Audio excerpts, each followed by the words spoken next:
आज का पहला पाठ प्रेरित चरित से लिया गया है। अध्याय 28, वचन संख्या है 16, 20, 30 से 31 तक। जब हम रोम पहुंचे तो पौलुस को यह अनुमति मिली कि वह पहरा देने वाले सैनिक के साथ जहां चाहे रह सकता है। 3 दिन बाद पौलुस ने प्रमुख यहूदियों को अपने पास बुलाया और उनके एकत्र हो जाने पर उनसे कहा, भाइयों, मैंने न तो राष्ट्र के विरुद्ध कोई अपराध किया और न पूर्वजों की प्रथाओं के विरुद्ध, फिर भी मुझे बंदी बनाया और यरूशलेम में रोमियों के हवाले कर दिया गया है। वे सुनवाई के बाद मुझे रिहा करना चाहते थे, क्योंकि मैंने प्राणदंड के योग्य कोई अपराध नहीं किया था।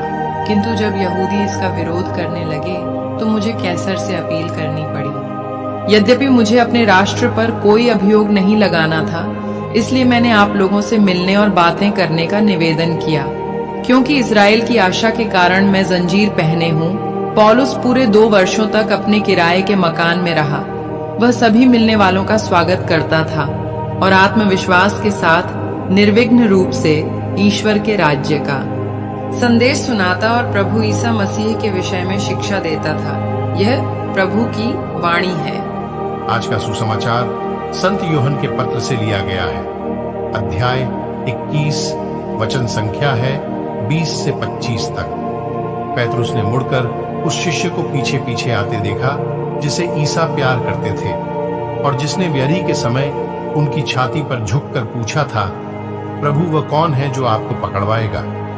पेतरुस ने उसे देखकर ईसा से पूछा, प्रभु इनका क्या होगा?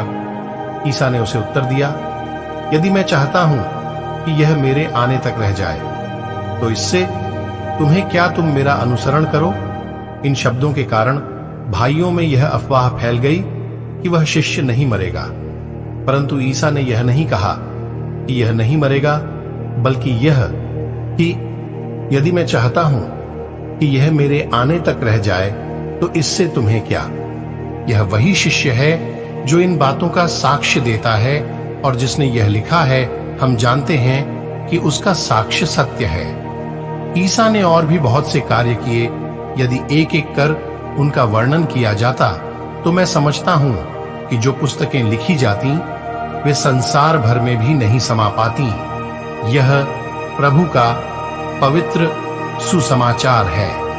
मनन चिंतन। संत यूहन्ना के सुसमाचार में एक शिष्य का 4 बार उल्लेख किया गया है जिसका नाम नहीं लिया गया है, लेकिन उसे उस शिष्य के रूप में संदर्भित किया जाता है जिसे यीशु प्यार करता है। इस शिष्य का संबंध अक्सर पेतरुस के साथ जुड़ा होता है, लेकिन पूरे समय बेनाम ही रहता है। इनके बारे में पहला वर्णन अंतिम भोज में मिलता है, जहां वह प्रभु की छाती के सामने लेटा हुआ था। दूसरा, पवित्र क्रूस के नीचे, जहां प्रभु उसे और अपनी माता मरियम को ख्रीस्तीय विश्वासियों का एक नया परिवार बनाने के लिए उन्हें एक साथ लाते हैं। तीसरा, खाली कब्र पर, जहां पर यह शिष्य प्रभु यीशु के पुनरुत्थान में विश्वास करता है, जबकि पेतरुस हैरान रह जाता है। अंत में प्रभु यीशु चाहते हैं कि प्रिय शिष्य तब तक रहे जब तक मसीह का द्वितीय आगमन नहीं हो जाता। इस शिष्य के बारे में यह वर्णन हमारे सामने प्रभु यीशु के प्रिय शिष्य बनने के कुछ महत्वपूर्ण पहलुओं को रखता है।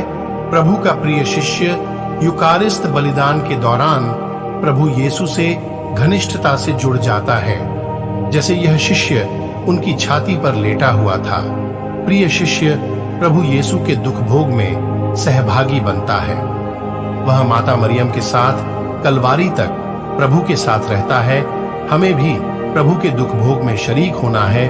वह प्रभु ये पुनरुत्थान में विश्वास करता है और इस पुनरुत्थान का गवाह बनता तथा हजारों लाखों तक इस गवाही को पहुंचाता है। इस शिष्य का नाम नहीं दिया गया है क्योंकि यह आपका और मेरा सबका प्रतिनिधित्व करता है। हम में से हर कोई यह प्रिय शिष्य बनने के लिए बुलाए गए हैं। मेरे प्यारे विश्वासी भाई बहनों, प्रभु का आगमन जल्द ही आने को है। इसलिए आइए हम सभी अपने आप को प्रभु के प्रिय शिष्य बनने के लिए अपने आप को तैयार करें। आप सभी को परमेश्वर आशीष तथा शांति प्रदान करे। आमीन। प्रार्थना। हे स्वर्गीय पिता परमेश्वर, आप हमारे विश्वासी भाई बहनों के दिल में जगह बनाने की कृपा कर, ताकि वे आपके आगमन की तैयारी कर सके। वे इस दुनिया की झुंड में कहीं खो गए हैं पिता, आप उन्हें इस झुंड से बाहर निकाल और उनका जीवन परिवर्तन कर, जिससे वे आपके आगमन की तैयारी कर सके। मैं आपसे प्रार्थना करता हूं। आमीन।